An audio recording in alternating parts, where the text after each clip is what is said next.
मनुष्य के बारे में कहा जाता है कि अगर वह गिरना चाहे तो असुरों से नीचे गिर सकता है और उठना चाहे तो देवताओं से ऊपर उठ सकता है। मनुष्य ही सृष्टि में एकमात्र प्राणी है जो परमात्मा तक की दूरी तय कर सकता है, और ये मैं नहीं कहता, हमारे शास्त्र कहते हैं। नमस्कार मित्रों, आप देख रहे हैं एक नई श्रृंखला जिसका नाम है भगवद गीता की सीख। इस श्रृंखला में मैं आपके साथ श्रीमद् भगवद गीता के विभिन्न अध्यायों से जुड़ी शिक्षाओं को साझा करने का प्रयास करूंगा। हम जानने की कोशिश करेंगे कि हर अध्याय हमें क्या समझाने की कोशिश करता है, उसका सार क्या है और वह हमारे जीवन को कैसे दिशा दे सकता है। मेरा उद्देश्य यही रहेगा कि आपके भीतर शास्त्रों को पढ़ने और समझने की जिज्ञासा जागृत हो। जय श्री राधे कृष्ण मित्रों, आपका हार्दिक स्वागत है आपके अपने चैनल प्रेरणा पुंज पर, जहां हम आपके जीवन को सकारात्मक दिशा देने का प्रयास करते रहते हैं। हम आपसे आग्रह करते हैं कि इस वीडियो को अंत तक जरूर देखें, और अगर आपको हमारा यह प्रयास पसंद आए तो वीडियो को लाइक करें और नीचे कमेंट में जय श्री राधे कृष्ण लिखें। साथ ही हमारे चैनल को सब्सक्राइब करें और बेल आइकन को दबाएं ताकि हमारे नए प्रेरणादायक वीडियो सबसे पहले आपके पास पहुंचे। तो चलिए आगे बढ़ते हैं। श्रीमद् भगवद गीता के बारे में कहा गया है, एकम शास्त्रम देवकी पुत्र गीतम, एको देवो देवकी पुत्र एव च, मंत्रोपि एकम तस्य नामानि, यानी कर्मापि एकम तस्य देवस्य सेवा। अर्थात एकमात्र शास्त्र जो भगवान के श्रीमुख से प्रकट हुआ है वह है श्रीमद् भगवद गीता।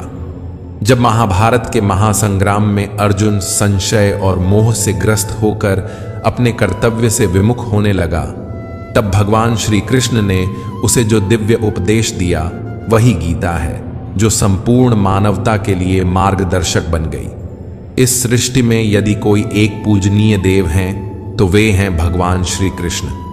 यदि कोई एक मंत्र है तो वह है उनका नाम। किंतु यहां अनेक लोग भ्रम में पड़ जाते हैं। वे सोचते हैं कि एकमात्र नाम कृष्ण कृष्ण का ही उच्चारण करना चाहिए, परंतु श्री कृष्ण स्वयं श्रीमद् भगवद गीता में कहते हैं, ओमित्येकाक्षरम ब्रह्म व्याहरण माम अनुस्मरण। अर्थात मेरा वास्तविक नाम ओम है, जो अक्षर ब्रह्म का प्रतीक है। यदि कोई सच्चे भाव से जप करना चाहता है तो उसे ओम का स्मरण करना चाहिए। जब श्री कृष्ण अर्जुन को बताते हैं कि सेवा ही एकमात्र सच्चा कर्म है, तब वे उसे कर्म का गूढ़ रहस्य भी समझाते हैं। यह सेवा केवल कर्म नहीं बल्कि प्रभु की आराधना है, जो जीवन को धर्म, ज्ञान और मुक्ति की ओर ले जाती है। तो आइए शुरुआत करते हैं। गीता को समझने से पहले, श्रीमद् भगवद गीता के सार में प्रवेश करने से पहले कुछ महत्वपूर्ण शब्दों को जान लेना आवश्यक है। वे शब्द जो बार बार इस दिव्य ग्रंथ में प्रयुक्त हुए हैं और जिनका गूढ़ अर्थ गीता में विस्तार से बताया गया है। इसलिए सबसे पहले मैं आपको इन शब्दों का आशय समझाने का प्रयास करूंगा। जब भगवान श्री कृष्ण ने अर्जुन को श्रीमद् भगवद गीता का ज्ञान दिया तो उन्होंने पहले अर्जुन को उस ज्ञान के योग्य बनाया। अर्जुन पहले से ही एक पराक्रमी योद्धा था, लेकिन केवल बाहरी युद्ध के लिए तैयार होना पर्याप्त नहीं था। उसे अंतःकरण के युद्ध के लिए तैयार करना आवश्यक था। श्री कृष्ण द्वारा दिया गया गीता का ज्ञान केवल जीविका के संघर्षों से लड़ने के लिए नहीं, बल्कि जीवन के संघर्षों से जूझने के लिए है। यह एक साधारण उपदेश नहीं बल्कि एक गहरा प्रशिक्षण है, एक आध्यात्मिक कोर्स जो आत्मा को जागृत करने के लिए रचा गया है। कई लोग यह कहकर गीता को सीमित कर देते हैं कि उसमें तो युद्ध की बात की गई है, अर्जुन को विजय दिलाने की बात की गई है, परंतु सच्चाई यह है कि जो युद्ध गीता में वर्णित है वह केवल कुरुक्षेत्र का नहीं बल्कि मनुष्य के भीतर चलने वाले संघर्ष का प्रतीक है। बाहरी संसार में युद्ध तो प्रतिदिन बदलते हैं। आज कोई विजयी होता है, कल कोई और, परंतु इन युद्धों से अंततः न तो शांति मिलती है और न ही समाधान। गीता के पात्र प्रतीकात्मक हैं। वे हमारे भीतर के गुणों और दुर्गुणों के प्रतिनिधि हैं। इन प्रतीकों को समझना ही गीता को समझने की दिशा में पहला कदम है। भगवान श्री कृष्ण स्वयं कहते हैं, इदम शरीरम कौन्तेय क्षेत्रमित्यभिधीयते, अर्थात हे अर्जुन, यह शरीर ही वह क्षेत्र है जहां वास्तविक युद्ध होता है। इस क्षेत्र में जो कुछ भी बोया जाता है, चाहे वह शुभ हो या अशुभ, वही आगे चलकर फल देता है। इस प्रकार गीता हमें सिखाती है कि हमारे भीतर जो निरंतर धर्म और अधर्म, शुभ और अशुभ, मोह और विवेक के बीच संघर्ष चलता है, उसमें विजय प्राप्त करने की शिक्षा ही गीता का वास्तविक उद्देश्य है। श्रीमद् भगवद गीता केवल युद्ध का ग्रंथ नहीं, बल्कि आत्म विजय का मार्गदर्शन है। जब आपको सद्गुरु का सान्निध्य प्राप्त होता है, जब आप साधना को सही मार्ग पर आरंभ करते हैं, जब आपके भीतर से पाप धीरे धीरे पीछे छूटने लगते हैं, तो आपका यही शरीर धर्म क्षेत्र बन जाता है। लेकिन यदि आप काम, क्रोध, लोभ और मोह जैसे विकारों के वशीभूत होकर जीवन जीते हैं, तो यही शरीर एक कुरुक्षेत्र में बदल जाता है, जहां भीतर ही भीतर निरंतर संघर्ष चलता रहता है। गुरु का अर्थ केवल एक व्यक्ति नहीं, बल्कि एक प्रेरणा है, एक आदेश है जो कहता है करो। यह एक प्रेरणास्पद पुकार है, क्योंकि हमारा चंचल मन और शरीर हर समय किसी न किसी क्रिया में लगा रहता है। जब हम कुछ भी नहीं कर रहे होते, तब भी हमारा मन सपने देखता रहता है, विचार करता है, कहीं न कहीं संलग्न रहता है। यदि हम प्रकृति और विषय वासनाओं की ओर आकर्षित होते हैं, तो हमारा शरीर कुरुक्षेत्र बन जाता है, जहां मोह, द्वेष और अज्ञान की सेनाएं आपस में टकराती हैं। परंतु जब हम परमात्मा की ओर मुड़ते हैं, उनके मार्ग पर चलने लगते हैं, तब यही शरीर धर्म क्षेत्र बन जाता है, जहां शांति, विवेक और आत्मज्ञान की विजय होती है। यही वास्तविक संघर्ष है धर्म क्षेत्र और कुरुक्षेत्र के बीच, और यह संघर्ष हमारे भीतर ही घटित होता है। अब जब बात धर्म क्षेत्र और कुरुक्षेत्र की हो रही है, तो यह समझना आवश्यक है कि हमारे अंतःकरण में दो प्रमुख प्रवृत्तियां सदैव सक्रिय रहती हैं, देवी संपदा और आसुरी संपदा। देवी संपदा का प्रतिनिधित्व करते हैं पुण्य रूपी पांडु और कर्तव्य रूपी कुंती। जब तक पुण्य का प्रकाश जागृत नहीं होता, तब तक हम अपने कार्यों को केवल सामाजिक या व्यावहारिक कर्तव्य समझकर करते हैं। लेकिन जैसे ही पुण्य जागता है, जैसे ही आत्मा में प्रकाश होता है, तभी देवी संपदा सजीव हो जाती है, और तभी हम सच्चे अर्थों में अपने कर्तव्यों को पहचान पाते हैं। क्योंकि बिना पुण्य के कर्तव्य केवल एक बोझ बन जाता है, लेकिन जब पुण्य जागृत होता है, तब कर्तव्य सेवा बन जाता है, योग बन जाता है, ईश्वर का माध्यम बन जाता है। कुंती ने पुण्य के जागृत होने से पहले, यानी पांडु के प्रकट होने से पहले, जो कुछ प्राप्त किया वह था कर्ण। कर्ण कोई साधारण पात्र नहीं है, वह हमारे भीतर जमी बंधनकारी रूढ़ियों का प्रतीक है। वे रूढ़ियां जो हमें बचपन से संस्कारों, मान्यताओं और सामाजिक मर्यादाओं के रूप में सिखा दी जाती है। कर्ण हमारे मन की वह परत है जो सच्चाई से पहले बनती है, जो जन्म से पहले नहीं, पर समझ के पहले से हमारे भीतर सक्रिय हो जाती है। यही कर्ण जब हमारे जीवन पर हावी रहता है, तब हम समाज और परंपराओं के अनुसार निर्णय लेते हैं, आत्मा की पुकार को दबाकर। परंतु जिस दिन पुण्य जागृत होता है, उसी दिन देवी संपदा भी प्रकट हो जाती है। और जब यह संपदा जागृत होती है, तो हमारे अंतःकरण में धर्म रूपी युधिष्ठिर का जन्म होता है, अनुराग रूपी अर्जुन उत्पन्न होता है। वह अर्जुन जो भगवान की ओर आकर्षित होता है, जिसने यह निर्णय ले लिया है कि उसे ईश्वर को पाना है, उस दिव्य ज्ञान को समझना है। और जब इस अनुराग का अंकुर आपके भीतर फूट पड़ता है, तभी आप भगवद गीता को समझने योग्य बनते हैं। फिर आपके भीतर भाव रूपी भीम जागृत होता है, वह प्रबल भावना जो धर्म के लिए हर चुनौती से टकराने को तैयार रहती है। नियम रूपी नकुल आपके जीवन में व्यवस्था लाता है, अनुशासन की भावना लाता है। सत्संग रूपी सहदेव आपको सत्संग की ओर, ज्ञान की ओर, साधुजनों की ओर ले जाता है। और साथ ही सात्विकता रूपी सात्विकी भी आपके स्वभाव में समा जाती है, जो आपके जीवन को निर्मल बनाती है। यही सात्विक प्रवृत्तियां जब एक साथ जागृत होती हैं, तो आपका मन कर्तव्य के द्वारा भाव पर विजय की ओर अग्रसर होता है। और यही कुंती भोज कहलाता है, जहां कर्म और भावना का संतुलन होता है। इन सातों प्रवृत्तियों को 7 अक्षौहिणी सेनाओं के रूप में दर्शाया गया है। अक्ष का अर्थ है दृष्टि, वह दृष्टिकोण जो सत्य की ओर देखता है।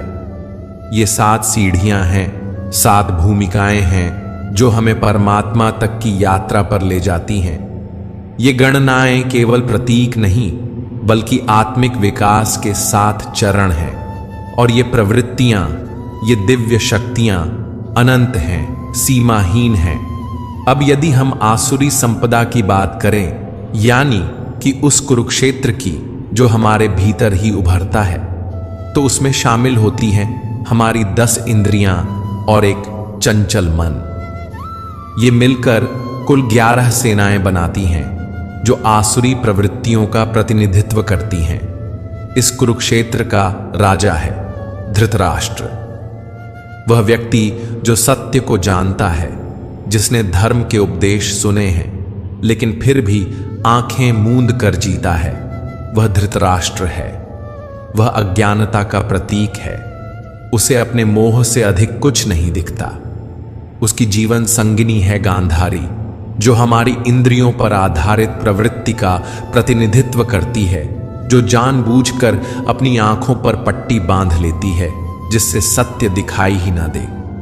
इन दोनों के संतान रूप में मोह का प्रतिनिधित्व करता है दुर्योधन। वही मोह जो सभी समस्याओं का मूल है, वही जो हमें संसार से बांध कर रखता है। इसके बाद आता है दुर्बुद्धि रूपी दुशासन, जिसकी बुद्धि भ्रष्ट हो चुकी है और जो सही गलत का भेद करना भूल गया है। फिर आते हैं भीष्म, जो भ्रम का प्रतीक है। भ्रम के कारण ही मनुष्य जीवन भर किसी एक सत्य को पकड़ नहीं पाता। इन पात्रों और प्रवृत्तियों का विस्तार गीता में प्रतीकात्मक भाषा में किया गया है, ताकि हम अपने भीतर चल रहे धर्म और अधर्म के युद्ध को पहचान सकें और जीत का मार्ग चुन सकें। इनके बारे में आगे विस्तार से बात करेंगे। इन सभी पात्रों और प्रवृत्तियों के बीच एक और पुण्यात्मा विद्यमान है, विदुर। वह स्वयं अज्ञान के वातावरण में रहता है, परंतु उसकी दृष्टि सदैव पांडवों के कर्मों पर टिकी रहती है। उसका मन, उसकी चेतना हमेशा धर्म की ओर आकृष्ट रहती है। वह उनके साथ जुड़ना चाहता है, उनके मार्ग पर चलना चाहता है। विदुर वह पात्र है जो अधर्म के बीच रहकर भी धर्म की तलाश करता है, अज्ञान में रहते हुए भी प्रकाश की ओर बढ़ने का प्रयास करता है। यही उसकी विशेषता है। अब आइए श्रीमद् भगवद गीता के प्रथम अध्याय की ओर बढ़ते हैं और समझते हैं कि इस अध्याय से हमें क्या सीख मिलती है। मैं यहाँ सरल और सहज शब्दों में कुछ महत्वपूर्ण बातें आपके सामने रखने का प्रयास करूंगा। श्रीमद् भगवद गीता के प्रथम अध्याय का पहला श्लोक है, धृतराष्ट्र उवाच धर्मक्षेत्रे कुरुक्षेत्रे संवेता युयुत्सवः माम का पांडवाश्चैव किम कुर्वत संजय। इस श्लोक में धृतराष्ट्र, जो जन्म से अंधे थे, संजय से प्रश्न करते हैं। यद्यपि वे शारीरिक रूप से दृष्टिहीन थे, फिर भी उन्होंने महाभारत का संपूर्ण युद्ध देखा, परंतु किसके माध्यम से? संजय के माध्यम से। धृतराष्ट्र यहां अज्ञानता का प्रतीक है, और संजय प्रतीक हैं संयम और विवेक के। धृतराष्ट्र पूछते हैं, हे संजय, धर्म क्षेत्र कुरुक्षेत्र में जो युद्ध की इच्छा से मेरे और पांडु के पुत्र एकत्र हुए हैं, उन्होंने आखिर किया क्या? यह प्रश्न केवल युद्ध के आरंभ को जानने का नहीं, बल्कि अज्ञान द्वारा विवेक से पूछे गए एक गूढ़ प्रश्न का प्रतीक है। यह समझना आवश्यक है कि अज्ञानता धृतराष्ट्र स्वयं देख नहीं सकती, समझ नहीं सकती। उसे विवेक और संयम संजय के माध्यम से ही सत्य का ज्ञान हो सकता है। यह वह स्थिति है जब मनुष्य अंधकार में होता है, लेकिन उसका भीतर कहीं ना कहीं यह जानना चाहता है कि सत्य क्या है, धर्म क्या है और उसका मार्ग कौन सा है। लेकिन जब तक मोह रूपी दुर्योधन यानी अज्ञानता का पुत्र जीवित रहेगा, धृतराष्ट्र की दृष्टि सदैव कौरवों की ओर ही रहेगी। उसकी सोच सीमित, पक्षपातपूर्ण और विकारों से ग्रस्त रहेगी। यही गीता की शुरुआत की मूल चेतावनी है। जैसा कि श्री कृष्ण ने स्वयं गीता में कहा है, इदम शरीरम कौन्तेय क्षेत्र मित्यभिधीयते। हे अर्जुन, यह शरीर ही क्षेत्र है। यह युद्ध का मैदान सिर्फ कुरुक्षेत्र नहीं है, बल्कि हमारा शरीर, हमारा मन, हमारी चेतना ही वह क्षेत्र है जहां धर्म और अधर्म, ज्ञान और अज्ञान, संयम और मोह के बीच निरंतर युद्ध चल रहा है। श्रीमद् भगवद गीता का प्रथम अध्याय इसी भीतरी युद्ध की भूमिका है, जिसे समझे बिना गीता का मर्म नहीं समझा जा सकता। जैसे जैसे आप श्रीमद् भागवत गीता का अध्ययन करते जाएंगे, आप पाएंगे कि प्रारंभिक अध्यायों में अनेक पात्रों का उल्लेख होता है, किंतु आगे चलकर संवाद केवल भगवान श्री कृष्ण और अर्जुन के बीच सीमित रह जाता है। इसका एक गूढ़ संकेत है, यह दिव्य ज्ञान केवल उस अनुरागी अर्जुन के लिए है जिसने शरणागति को अपनाया है। क्योंकि जब तक व्यक्ति स्वयं भगवान को पाने की तीव्र इच्छा नहीं करता, तब तक गीता का ज्ञान उसके भीतर नहीं उतरता। अब यदि हम प्रथम अध्याय के 11वें श्लोक को देखें, तो वहां दुर्योधन अपने गुरु द्रोणाचार्य से कहता है, अयनेषु च सर्वेषु यथा भागम वस्थिता भीष्म मेवाभिरक्षन्तु भवन्तः सर्व एव ही। अर्थात, हे आचार्य, सभी योद्धा अपने अपने मोर्चों पर स्थित रहें, किंतु सब मिलकर पितामह भीष्म की रक्षा करें। यहां दुर्योधन कहता है कि अगर भीष्म जीवित हैं तो हम अजेय हैं, इसलिए उन्हें केवल युद्ध में भाग लेने की आवश्यकता नहीं, बल्कि उनकी रक्षा की जानी चाहिए। अब जरा सोचिए, भीष्म जैसे महायोद्धा, जिन्हें मृत्यु का भी वरण करने की स्वतंत्रता थी, जिन्हें इच्छा मृत्यु का वरदान प्राप्त था, उन्हें अब स्वयं की रक्षा के लिए दूसरों की आवश्यकता पड़ रही है। ये कोई साधारण दृश्य नहीं है। जैसा कि पहले बताया गया, महाभारत के ये पात्र प्रतीकात्मक हैं, रूपकात्मक हैं। भीष्म यहां भ्रम के प्रतीक हैं, और जब तक भ्रम जीवित है, तब तक कौरव यानी आसुरी प्रवृत्तियां अजेय मानी जाती हैं। यहां अजेय का अर्थ यह नहीं कि उन्हें पराजित नहीं किया जा सकता, बल्कि यह कि उन्हें पराजित करना अत्यंत कठिन होता है। जब तक भीतर भ्रम बना रहता है, सही और गलत में भेद स्पष्ट नहीं होता, तब तक मोह, अज्ञान और कष्ट भी बने रहते हैं। लेकिन जैसे ही भ्रम समाप्त होता है, वैसे ही अविद्या, मोह और सभी विकार अपना अस्तित्व खोने लगते हैं। इसलिए भीष्म का जीवित रहना केवल युद्ध में उनकी भूमिका नहीं, बल्कि यह बताने का संकेत है कि जब तक हमारे भीतर का भ्रम जीवित है, तब तक आध्यात्मिक विजय संभव नहीं है। दुर्योधन अपने गुरु द्रोणाचार्य से कहता है, गुरुदेव, पांडवों की सेना का नेतृत्व भीम कर रहा है और हमारी सेना का नेतृत्व पितामह भीष्म कर रहे हैं। यह बात केवल युद्ध के प्रबंध की नहीं, बल्कि एक गहरा प्रतीक है। भीम यहां भाव का प्रतीक है, और केवल भावों में ही परमात्मा का वास होता है। जब तक आपके भीतर सच्चे भाव हैं, तब तक आप परमात्मा की ओर बढ़ सकते हैं, उनकी अनुभूति कर सकते हैं। लेकिन जब तक भीतर भ्रम जीवित है, जिसे भीष्म के रूप में दर्शाया गया है, तब तक आपकी चेतना आसुरी संपदा से घिरी रहती है और यह भ्रम बना रहता है कि असली सुख तो संसार के भोगों में है। इस समय जो राजा है वह मोह रूपी दुर्योधन है। वही संवाद कर रहा है गुरु द्रोणाचार्य से, जो द्वैत बुद्धि का प्रतीक है। द्वैत यानी मैं अलग हूं और परमात्मा अलग है।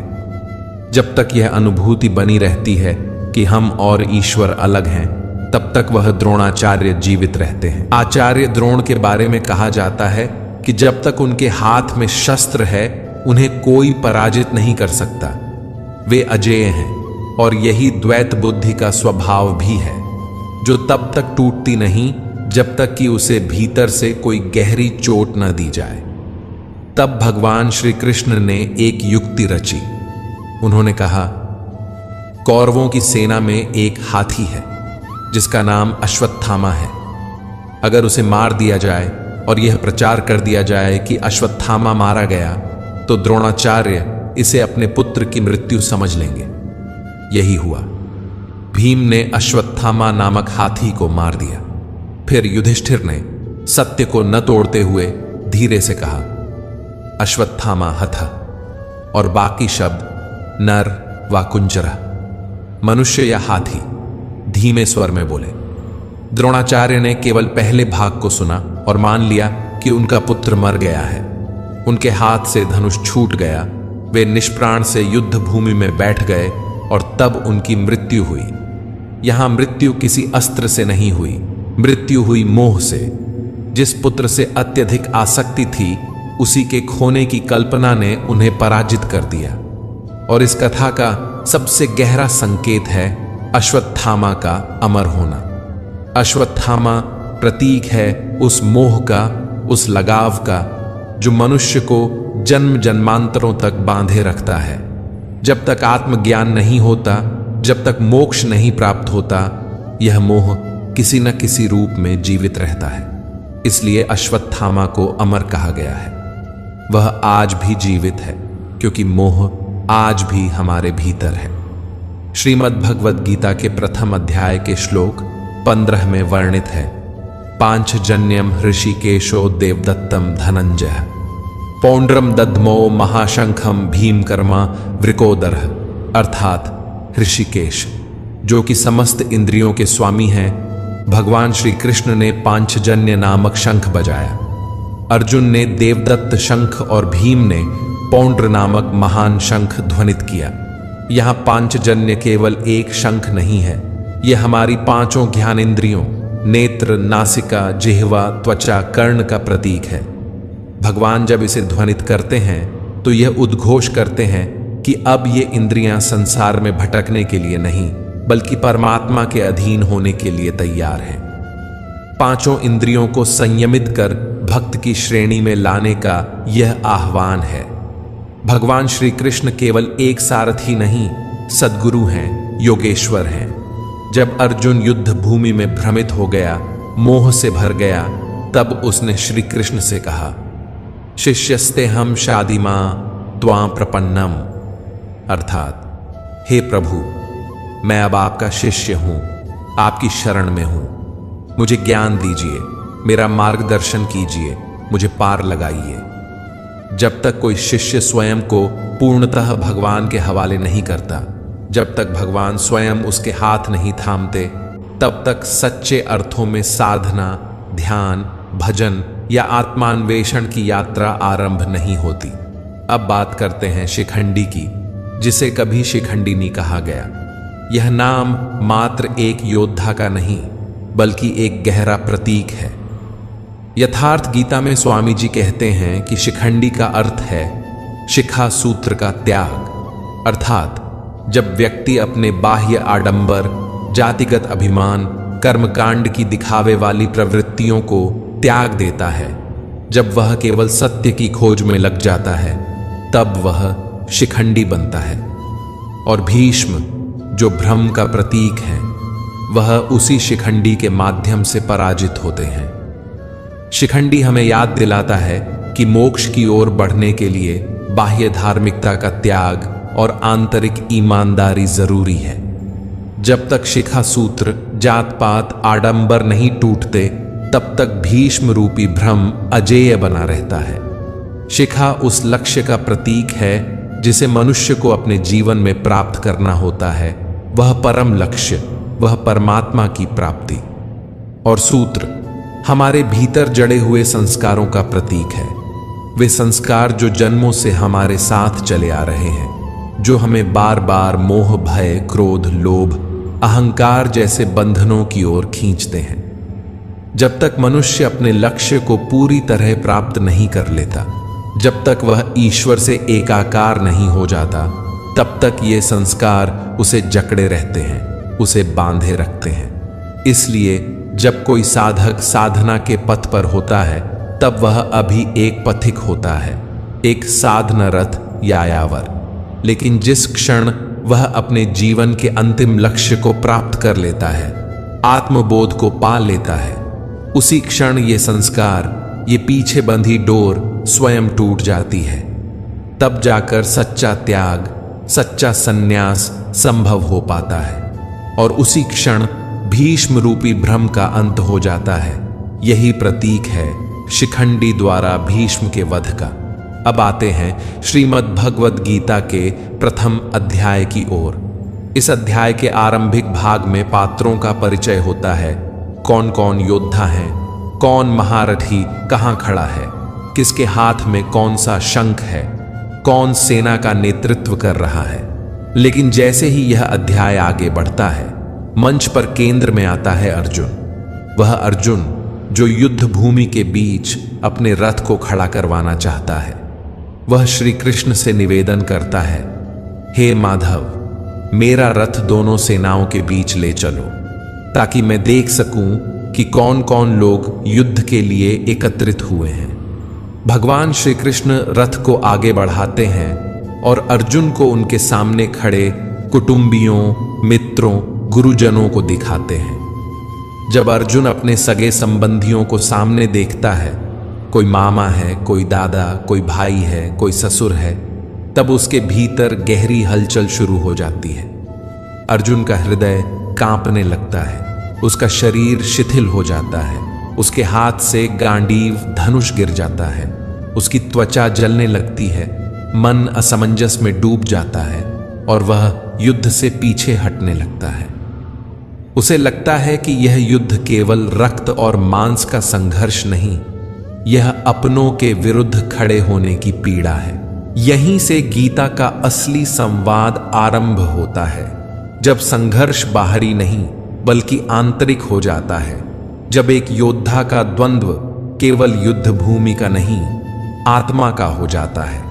और इसी द्वंद्व को मिटाने के लिए श्री कृष्ण ज्ञान का दीपक जलाते हैं। अर्जुन के लिए यह युद्ध असमंजस और पीड़ा से भरा हुआ है। उसे समझ नहीं आता कि यह कैसा युद्ध है जिसमें दोनों पक्षों में अपने ही लोग खड़े हैं, गुरुजन, संबंधी, कुटुंबी। वह युद्ध भूमि में खड़ा तो है, परंतु उसके भीतर गहरी हलचल मची हुई है। वह श्री कृष्ण से कहता है, हे माधव, मेरे शरीर में कंपन हो रहा है, मेरा गांडीव हाथ से गिर रहा है और मेरी त्वचा जल रही है। यह युद्ध तो मुझे विनाश की ओर ले जाता प्रतीत हो रहा है, न कि कल्याण की ओर। अर्जुन इस क्षण तक श्री कृष्ण को केवल एक मित्र मानता है, एक सखा, एक सारथी। वह अब भी यह नहीं जानता कि सामने जो खड़ा है वह स्वयं परमेश्वर का अवतार है, वही योगेश्वर है जो उसे शीघ्र ही गीता का दिव्य ज्ञान देने वाले हैं। यह वही श्री कृष्ण हैं जिनका विराट स्वरूप उसे 11वें अध्याय में देखने को मिलेगा। लेकिन अभी तक उसकी दृष्टि मोह के पर्दे से ढकी हुई है। अर्जुन के भीतर जो द्वंद्व है वह केवल व्यक्तिगत नहीं है, वह सामाजिक भी है। प्रथम अध्याय के 41वें श्लोक में वह कहता है, अधर्माभिभवात् कृष्ण प्रदुष्यन्ति कुलस्त्रियः स्त्रीषु दुष्टासु वार्ष्णेय जायते वर्णसंकर। हे कृष्ण, जब अधर्म बढ़ता है तो कुल की स्त्रियां दूषित हो जाती हैं और स्त्रियों के दूषित होने से वर्ण संकर संतानों की उत्पत्ति होती है। यह अर्जुन की उस पुरातन सामाजिक मान्यता का प्रतिबिंब है जिसमें कुल की मर्यादा स्त्रियों की शुद्धता पर आधारित मानी जाती थी। अर्जुन इस मान्यता के आधार पर युद्ध को टालने के तर्क गढ़ रहा है, परंतु यही वह क्षण है जब श्री कृष्ण का मौन टूटता है। आगे चलकर वह स्पष्ट करते हैं कि सच्चा धर्म बाह्य कुलों की शुद्धता नहीं बल्कि अंतःकरण की शुद्धता है। वे यह समझाते हैं कि यदि किसी के मन में भ्रम है, मोह है, द्वेष है, तो उसका हर निर्णय अपवित्र होगा, चाहे वह कुल की रक्षा के नाम पर हो या किसी आदर्श के नाम पर। भगवान श्री कृष्ण आगे यह भी स्पष्ट करते हैं कि जब कोई भक्त, चाहे वह वर्ण, लिंग, कुल या जाति से जो भी हो, पूर्ण श्रद्धा और समर्पण से आराधना करता है तो वह मेरी दृष्टि में पूर्ण रूप से शुद्ध और मोक्ष का अधिकारी होता है।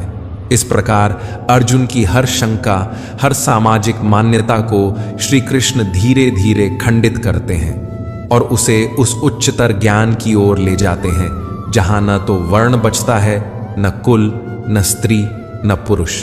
केवल एक ही तत्व बचता है, आत्मा, जो नित्य है, शुद्ध है और अनंत है। अर्जुन कहता है, हे माधव, यदि यह युद्ध पाप का कारण है तो मैं त्रिलोक का साम्राज्य भी नहीं चाहता। उसके मन में इस समय तीव्र द्वंद्व है। वह धर्म, अधर्म, रिश्ते, दया, करुणा, इन सब के बीच उलझ गया है। उसे यह युद्ध केवल रक्तपात और अपने ही संबंधियों की हत्या जैसा प्रतीत होता है और इसी भ्रम में वह युद्ध से पीछे हट जाता है। अध्याय के अंत तक अर्जुन, जो अभी तक रणभूमि में सीना तान कर खड़ा था, अब धीरे धीरे पीछे हटता है और अंततः वह अपने रथ के पिछले हिस्से में बैठ जाता है। उसका गांडीव हाथ से गिर चुका है, शरीर शिथिल हो गया है और आंखों से आंसू बहने लगे हैं। यह उसकी आंतरिक पराजय है, संशय और मोह का प्रत्यक्ष रूप। जब अर्जुन दोनों सेनाओं का निरीक्षण करता है तो उसे सामने कोई शत्रु नहीं दिखाई देता। उसे केवल अपने ही लोग नजर आते हैं। दादा, मामा, गुरु, भाई, साले, पुत्रवत संबंध सब वही हैं और यही पारिवारिक मोह उसकी सबसे बड़ी बाधा बन जाता है। जो भी व्यक्ति भक्ति का मार्ग अपनाता है, जो प्रभु की शरण में जाना चाहता है, उसका पहला द्वार यही होता है, मोह से मुक्ति का। जब तक मोह है तब तक विवेक जन्म नहीं ले सकता और जब विवेक जागता है तब सच्चे अर्थों में गीता का ज्ञान प्रवेश करता है। अर्जुन के मन में उस समय यह भ्रम भी था कि वह सनातन धर्म की रक्षा कर रहा है, कि इस युद्ध से वह अधर्म रोक सकता है, परंतु वह यह भूल गया था कि जो उसके सारथी हैं वे कोई सामान्य मित्र नहीं, स्वयं प्रभु श्री कृष्ण हैं। यह समझ अर्जुन को अभी नहीं थी, लेकिन जैसे ही वह समझेगा उसका दृष्टिकोण बदल जाएगा। इसीलिए श्रीमद् भागवत गीता का यह प्रथम अध्याय अर्जुन विषाद योग कहलाता है, अर्थात वह अध्याय जिसमें अर्जुन संशय, दुख और मोह से घिरा हुआ है। स्वामी जी ने इसे संशय विषाद योग कहा है क्योंकि यह केवल शोक नहीं बल्कि अज्ञान और भ्रम से उत्पन्न संशयों का योग है। यह वही चरण है जब साधक मार्ग पर तो होता है लेकिन पीछे खींच जाता है, परंतु यही वह मोड़ है जहां से भगवान श्री कृष्ण का उपदेश प्रारंभ होता है और फिर एक एक करके वे अर्जुन की हर शंका, हर प्रश्न का उत्तर देते हैं, उसे यथार्थ धर्म का बोध कराते हैं और वही यथार्थ ज्ञान हम सब के लिए भी श्रीमद् भागवत गीता में संचित है। मित्रों, अर्जुन विषाद योग केवल एक युद्ध भूमि का दृश्य नहीं है बल्कि हमारे भीतर चल रहे संघर्ष का प्रतीक है। जब भक्त ईश्वर की ओर बढ़ता है तो पहली बाधा मोह, भय और संशय बनकर आती है। अर्जुन का टूटना, गांडीव का गिरना, ये सब आत्मज्ञान की यात्रा की शुरुआत है। अब अगला अध्याय गीता का दूसरा अध्याय वहीं से शुरू होगा जहां से भगवान श्री कृष्ण का उपदेश शुरू होता है, जहां से संशय का अंत और समाधान का आरंभ होता है। और यह समाधान केवल अर्जुन का नहीं, यह हम सब का है। यह गीता केवल शास्त्र नहीं है, यह जीवन का मार्ग है जो हमें जीवन के रण में अडिग बनाता है। हम सब भी नया दृष्टिकोण पाएं। मित्रों, आज के लिए बस इतना ही। अगर आपको ये वीडियो पसंद आया हो तो इसे लाइक करें और अपने परिजनों के साथ ज्यादा से ज्यादा शेयर करें। कमेंट में जय श्री राधे कृष्ण लिखना न भूलें और ऐसे ही और ज्ञानवर्धक वीडियो देखने के लिए हमारे चैनल को सब्सक्राइब करें और घंटी का बटन भी दबाएं। अंत तक मुझे सुनने के लिए आपका बहुत बहुत धन्यवाद। जय श्री राधे कृष्ण। राधे राधे।